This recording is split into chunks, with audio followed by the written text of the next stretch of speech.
Real seedy. Uh-huh. What if you tell us just what happened? Well, sure. Well, it was about 8 this morning. I opened up, and I was there making out the deposit slip for the bank. Guy walked in the back door and pulled his gun. Told me he wanted the money. Uh-huh. Well, like I said, I gave it to him. He told me to get into the closet back there. Told me to lie down on the floor. Well, I did, and he had that gun pointed right at my head. I did like he told me. I see. What happened then?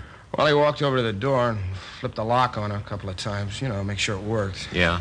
And then he figured it was okay, and he told me not to make any noise for 5 minutes. And he locked the door and left.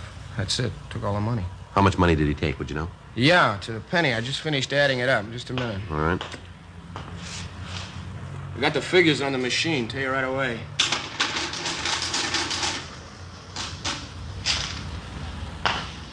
That is $5,200.52. That's it exactly. You said the guy came in the back door, is that right? Yeah, that's right.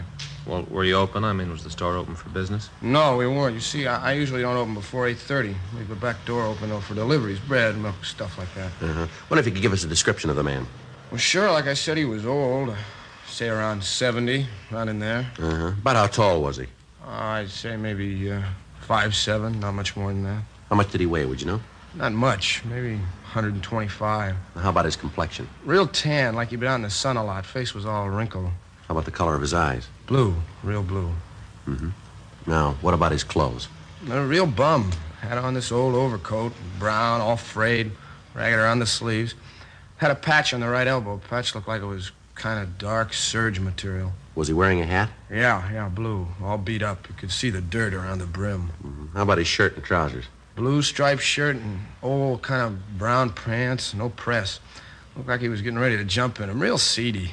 Yes, sir. Did he wear glasses? No, he didn't. Was he clean-shaven, or did he wear a mustache?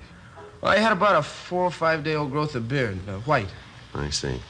Did he have any marks or scars that you could see? No, nothing like that. At least not that I could see. How about the gun? Was it a revolver or an automatic? Well, it looked like an automatic. Might have been a .45. I didn't look too close at that. Yeah. Did he have any sort of an accent when he talked to you? No, nothing like that. All right, Mr. Alden. Joe, I'll get the description out. Right, Frank, thanks. Mr. Alden, did the man say anything to you that might help identify him? No, not that I can think of. He kept telling me that he was real sorry he had to do this. Said, I'm really sorry, but I have to have the money. I have to. Kept asking me if I understood. I told him no. He said that someday I would. Real weird. Kept apologizing while he robbed me. I see. You the owner here, are you? No, I'm just a manager. The owner's Mr. Wood. He's going to be real mad when he hears about this. Second time in 3 months we've been held up. Getting a little tiring. A couple more times the insurance company isn't going to stand for it. Yes, sir. Do you usually have that much money in the store? Most of the weekends, yeah. You see, a lot of our stuff is pretty expensive. This is about the only store in the neighborhood that's open over Sunday. We get a lot of trade. Weekend business usually runs between 3,000 and 5,000. Mm-hmm. About how many employees are there in the store? 3 all told. We stay open until 2:30 in the morning. I come in the morning and work until noon. Hank comes in then. And there's 2 of us until 6, and John comes in. He works on through. Once in a while, Mr. Wood comes in himself when we get busy. Uh-huh. Wonder if I could have their names and addresses. Oh, sure.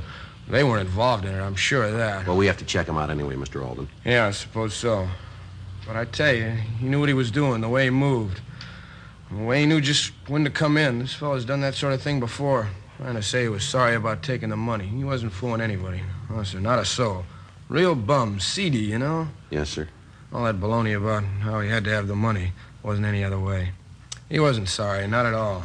Yeah, well, he probably will be. 9:30 a.m. Frank and I started a canvass of the immediate vicinity. None of the store owners in the area had seen anyone answering the description of the hold-up man. None of them had seen any suspicious cars in the area. We asked the liquor store manager to go with us to the city hall to look at the mug books. He called the store owner, and when he arrived, we drove downtown. The victim went through the mug books on known hold-up men, but failed to make an identification. A local and an APB were gotten out on the suspect. We asked the stats office to make a run on the MO used, and they came back with 14 possibles. It took us 2 days to check them out. They led us nowhere. The papers caught on to the story, and letters began to pour in with advice and tips. On Monday, March 17th, a full week after the robbery, Frank and I had lunch and checked back into the office. See the afternoon papers, Joe? Yeah, pretty funny, huh? Yeah, they're sure taking up the story. Everybody got a different idea who the old guy is and why he did it. Have you read some of the stories? Yeah, sure. The only thing is, a lot of people seem to think the old guy's a real Robin Hood.